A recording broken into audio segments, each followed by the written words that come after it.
Hello বন্ধুগণ, তো আজকে আবারও বিরিয়ানি নিয়ে চলে এসেছি। সাথে চিকেন আছে, একটা লেগ পিস আছে, আর এখানে একটা বড়ো আলু আছে।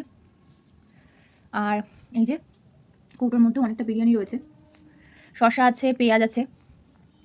আমি এতটাই ভুক্কার, যেদিনকে আমার ভীষণ খিদে পায় সেদিনকে আমি অফিস থেকে আসার পথে কোনো দিকে না তাকিয়ে সোজা চলে যাই খাবারের দোকানে। পছন্দের যেটা খেতে ইচ্ছা করে, মানে খিদে পেটে, সেটাই কিনে নিয়ে চলে আসি। তো এটার এক বাক্স বিরিয়ানিটার দাম নিয়েছে 100 টাকা। অফিস থেকে আসার পথে কিনে নিয়ে বাড়ি ঢুকেছি। তো আমি একটা বাইট নিই।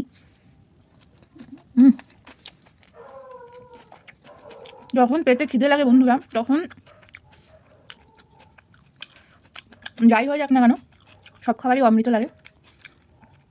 মাংসটা খুব একটা ভালো না, জানি না চিকেনের কিনা, তবুও খাবো, খুব খিদে পেয়েছে।